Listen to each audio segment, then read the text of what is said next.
बिस्मिल्लाहिर्रहमानिर्रहीम। अस्सलाम वालेकुम। मैं हूं गुलफाम चौधरी। आप देख रहे हैं मेरा फेसबुक पेज और यूट्यूब चैनल। सिद्दीक जान साहब ने अदालतों के अंदर होने वाली प्रोसीडिंग के हवाले से आम तरीन चीज़ें शेयर की हैं। आइए पहले वो सुनते हैं, फिर उस पर बात करते हैं। बिस्मिल्लाहिर्रहमानिर्रहीम। अस्सलाम वालेकुम। देखते हैं ना कि कौन कौन से सबूत सामने रखे जा रहे हैं। जिस तरह से इंजाज हुसैन पंजोता अगवा हो गए, आगा शेख सरवर वाला मामला, उमर मलिक वाला मामला, मुदस्सिर वाला मामला, तहरीक इंसाफ के किन किन एमएनएस के घरों पे छापे पड़ रहे हैं, क्या कुछ किया जा रहा है, जो जबर है, फस्तायत है, जुल्म है, बर्बरियत है, इन सारी चीज़ों के सबूत भी रखे जा सकते हैं। लेकिन काजी साहब ने कहाँ माननी है ये चीज़ें, क्योंकि काजी साहब की एक्सटेंशन और उनकी मफाद के लिए ये सारी बर्बरियत जो है वो पाकिस्तान के अंदर हो रही है। फिर ये कहा गया कि मुजवजा बिल मुकम्मल तौर पर करारदाद मकासद के मुखालिफ है, जो पाकिस्तान की तारीख की पहली आईनी दस्तावेज है, जिसकी 1949 में मंजूरी दी गई थी। सुप्रीम कोर्ट ने आसमा जलानी केस में करारदाद मकासद को आइन का नाकाबिल तनसीख हिस्सा करार दिया है। करारदाद मकासद के तहत मसावात, समाजी, मुआशी और सियासी इंसाफ, सोच और राय और मजहब और इबादत की आज़ादी के अलावा अदलिया की आज़ादी की जमानत दी गई है। पाकिस्तान के आइन में इंतजामिया, अदलिया और मुकन्नना के दरमियान इख्तियारात का नाजुक तवाज़ुन कायम किया गया है। 18वीं और 19वीं आइनी तरमीम के जरिए इस तवाज़ुन का अयादा किया गया।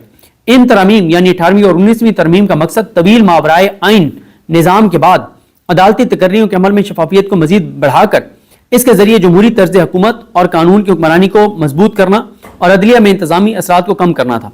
यह तस्करा करना इंतहाई अहम है कि पाकिस्तान की आइनी तारीख में इससे पहले अदलिया की आज़ादी पर इस किस्म का हमला नहीं हुआ। यहाँ तक कि मार्शल लॉ के तारीख दौर में भी अदलिया की आज़ादी पर इस तरह के हमले की मिसाल मौजूद नहीं है। किसी कानून के जवाज का तयन करना अदलिया का खुसूसी इख्तियार है। इस इख्तियार को ख़त्म करने की किसी भी कोशिश से बुनियादी हकूक़ की हैसियत न सिर्फ अलामती नोयत की रह जाएगी, बल्कि इख्तियारात का आइनी तवाज़ुन भी बिगड़ जाएगा, जो आइनी फ्रेम वर्क के साख पर समझौता होगा। यह कहना भी बहुत अहम है कि पाकिस्तान जमहूरी असूलों पर कायम हुआ, जिस पर जमहूरी तौर पर मुंतखब नुमाइंदे हुकूमत करेंगे, ना कि हाइब्रिड निज़ाम के जरिए इसे चलाया जाएगा। मुजवजा बिल आर्टिकल 6 की खिलाफ वर्जी और आइन को मस्क करने के मुतरादिफ है। उसके बाद ये कहा गया कि मुजवजा बिल के जरिए करारदाद मकासद और आइन के बुनियादी ढांचे को मुकम्मल तौर पर मिटाया जा रहा है। इसके लिए ये मारूजात जो है वो बयान की जा रही हैं और इनकी बुनियाद पर कहा जा रहा है कि इस सारे मामले पर इसे कलअदम किया जाए। मारूजात ये हैं कि अदलिया की आज़ादी आइन की बुनियादी खुसूसियात में शामिल है, जिसका जिक्र करारदाद मकासद में हुआ है। सुप्रीम कोर्ट ने मुख्तलिफ फैसलों में इसे नाकाबिल तनसीख खुसूसियत करार दिया है। इसके अलावा इख्तियारात की तकसीम के तकोन के असूल को भी सुप्रीम कोर्ट ने मुख्तलिफ फैसलों में आइन का नुमाया जो खुसूसियत है उसको करार दिया है। जजेस की तकर्री और के मामले में जो फैसले हैं उनका भी जिक्र किया गया है। उसके बाद ये कहा गया कि आइन के आर्टिकल 38 और 39 के मुताबिक ऐसी कोई तरमीम नहीं की जा सकती जिससे अदलिया की आज़ादी को तबाह या ख़त्म किया जा सके। इस तरह की तरमीम आइन में दर्ज इख्तियारात की तकसीम के असूलों के खिलाफ है। उसके बाद यह भी कहा गया कि ये शामिल करना जो आइन के बहुत से आर्टिकल्स हैं उनसे मुतसादिम है ये मुजवजा आइनी तरमीम। इंडियन सुप्रीम कोर्ट ने इस नोयत की तरमीम को गैर आइनी करार दिया था। इस तरह की तरमीम से अदलिया की आज़ादी और इंसाफ तक रसाई खत्म हो जाएगी, जबकि पाकिस्तान के अवाम को हासिल बुनियादी हकूक जो हैं वो भी तबाह हो जाएंगे। यह भी कहा गया कि यह तयशुदा आइनी और कानूनी असूल है कि अदलिया की आज़ादी आइन की बुनियादी और नुमाया खसूसियत है, इसलिए पार्लियामेंट भी रियासत के किसी स्तून को कमज़ोर करने के लिए आइन में तरमीम के जरिए आइन की नुमाया खसूसियत को ख़त्म नहीं कर सकती। जजेस की तकर्री का अमल और हर किस्म की सियासी मुदाखलत और तअस्सुब से पाक होना चाहिए। लेकिन इन आइनी तरमीम में जो हाई कोर्ट्स हैं और वफाकी शरई अदालत के जजेस की तकर्री का जो तरीक़ाकार वज़ा किया गया है वो मुकम्मल तौर पर अदलिया की आज़ादी और इख्तियारात की तकसीम के खिलाफ है। जजेस की तकर्री के कमीशन में अरकान कौमी असम्बली और सेनेट को शामिल करना इख्तियारात की तकसीम के असूल के खिलाफ है।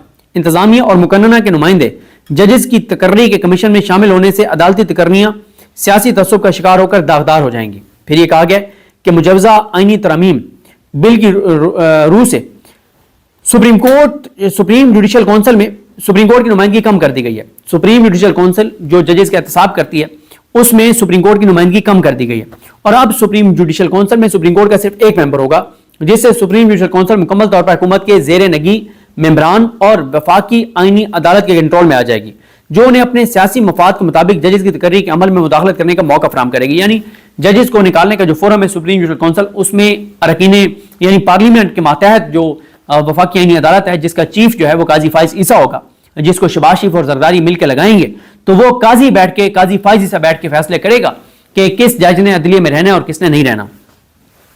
एक शख्स के लिए अदालती तकर्रियों का तरीक़ाकार तब्दील करना आइन में दर्ज बुनियादी हकूक़ की खिलाफवर्जी है और ये वाज़ेह तौर पर काजी को कहा गया कि तेरे लिए ये सारा कुछ हो रहा है, तुम्हारे लिए ये सारा कुछ हो रहा है। ایک شخص کے لیے عدالتی تقرریوں کا طریقہ کار تبدیل کرنا آئین میں درج بنیادی حقوق کے خلاف ہے، اور یہ بھی اس میں ہو سکتا ہے کہ کیونکہ منصور شاہ کا راستہ روک رہے ہیں تو اس لیے یہ ترامیم جو ہے وہ کی جا رہی ہیں۔ سیاسی مقاصد کے لیے اس طرح کی قانون سازی آئین کے بنیادی ڈھانچے کے خلاف ہے، اور پاکستان کی آئینی تاریخ میں اس کی کوئی مثال نہیں ملتی، یہاں تک کہ فوجی حکومتوں کے ادوار میں بھی اس طرح کے سخت جو ہے وہ غیر قانونی جو بل ہیں وہ منظور نہیں کیے گئے۔ ہائی کورٹ کے ججز کو سپریم کورٹ میں لانے کے لیے ان کی کارکردگی کو انتظامیہ اور مقننہ کے ممبران کے ذریعے جانچنا مکمل طور پر اختیارات کی تقسیم کے اصول کے خلاف ہے۔ اس کے علاوہ مقننہ یا انتظامیہ کے ممبران سپریم کورٹ، وفاقی شرعی عدالت اور ہائی کورٹ کے ججز کی اہلیت جانچنے کی مہارت اور قانونی ذہانت نہیں رکھتے۔ ہائی کورٹ کے ججز کی ان کی مرضی کے بغیر تبادلوں سے ان کے دفاتر کی سیکیورٹی ختم ہو جائے گی، یعنی ایک تو یہ ہے کہ جج کی مرضی کے بغیر اس کا آپ تبادلہ کر دیں گے، اسلام آباد ایک 6000 ججز کو بلوچستان بھیج دیں گے، اور بلوچستان سے نعیم افغان جیسے اور جمال خان مدخیل جیسے جج اٹھا کے اور اسلام آباد لائے جائیں گے، اور یہاں سے جو ہے وہ عالیہ نیلم صاحبہ جو نام دیں گی اس طرح کے جج جو ہیں، امیر بھٹی کے نقش قدم پر چلتے ہوئے عالیہ نیلم جو ہے وہ وہاں سے ایسے جج بھیجے گی جو کہ پھر شریف خاندان کے ماتحت ہوں گے، ان کے غلام ہوں گے، ان کے نوکر ہوں گے۔ اس کے بعد یہ کہا گیا کہ وفاقی آئینی عدالت کے ججز کی ریٹائرمنٹ کی عمر میں ترمیم سے الجہاد ٹرسٹ کیس جو ہے اس کو ایک طرح سے غیر مؤثر کر دیا جائے گا، ختم کر دیا جائے گا، اور جو ملک اسد علی کیس ہے، Sindh high court bar association case ہے، وہ تو ایک طرح سے ختم ہی ہو جائیں گے اور یہ غیر آئینی ہے۔ اس کے علاوہ سپریم کورٹ اور وفاقی آئینی عدالت کے ججز کی ریٹائرمنٹ کی عمر میں فرق بھی عدلیہ کی آزادی کے اصول، انصاف تک رسائی اور بنیادی حقوق کے خلاف ہے۔ اس کے بعد یہ کہا گیا ہے کہ مجوزہ آئینی ترمیم کے سیکشن 14 کے مطابق وفاقی آئینی عدالت کا قیام آئین کے بنیادی اور چیدہ خصوصیات کے خلاف ہے۔ آئین کے تحت سپریم کورٹ ملک کی سب سے بڑی اور حتمی عدالت ہے، لیکن مجوزہ آئینی ترمیم کے مطابق وفاقی آئینی عدالت سپریم کورٹ کے اوپر عدالت ہوگی۔ اس کے علاوہ چیف جسٹس پاکستان کے مقدس عہدے کو بھی وفاقی آئینی عدالت کے چیف جسٹس کے ماتحت کر دیا گیا ہے، اور وہ یہ کہ ساتھ یہ کہ سپریم کورٹ کی موجودگی میں ایک مکمل طور پر الگ متوازی وفاقی آئینی عدالت قائم کرنے سے عدالتی نظام مکمل طور پر مفلوج ہو جائے گا۔ پھر یہ کہا گیا کہ پارلیمنٹ کو یہ اختیار حاصل نہیں کہ سپریم کورٹ اور ہائی کورٹس کو اختیارات سے محروم کر کے چھینے گئے اختیارات کسی اور عدالت وفاقی آئینی عدالت کو تفویض کریں۔ سپریم کورٹ اور ہائی کورٹس کی عدالتی اختیارات نمایاں آئینی خصوصیات میں شامل ہیں، یہ اختیارات کسی اور ادارے کو نہیں دیے جا سکتے۔ سپریم کورٹ اور ہائی کورٹس کے اختیارات منتقل کرنے کی کوئی بھی کوشش آئین کے بنیادی ڈھانچے کی خلاف ورزی ہے۔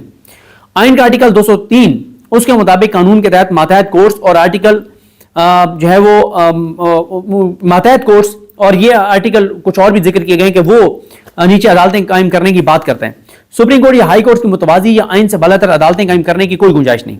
سپریم کورٹ آف پاکستان آئین اور بنیادی حقوق کا محافظ ہے، اور ہر شہری کے ساتھ قانون کے مطابق سلوک کرنا ناقابل تنسیخ آئینی حق ہے۔ اس آئینی ترمیم کو کالعدم قرار دیا جائے، یہ ہے وہ جو پیٹیشن ہے۔ یہ آپ کو بتانا اس لیے ضروری تھا کہ اس میں پوائنٹس کون کون سے ہیں، کیونکہ اب یہی پوائنٹس سارے ڈسکس ہوں گے میڈیا پہ، سوشل میڈیا پہ، عدالت کے اندر، کہ یہ ہیں وہ پوائنٹس جن کی بنیاد پر چیلنج کیا گیا۔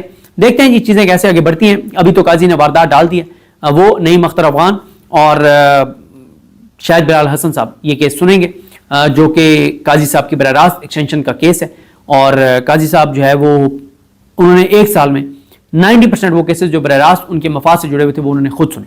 مجھے اپنی دعا میں یاد رکھیں۔ اللہ کریم آپ سب کا حامی ناصر ہو۔ اللہ حافظ۔ جی بالکل، جس طرح سے آپ نے سنا کہ پاکستان کے عدالتوں کے اندر اس وقت اہم ترین کیسز زیر سماعت ہیں، اور اگر ان کے فیصلے جس طرح سے ہونے جا رہے ہیں وہ یقینی طور پر پاکستان کی سیاست کا رخ بدل سکتے ہیں۔ اللہ پاک وطن عزیز کا حامی اور ناصر ہو۔ پاکستان زندہ باد۔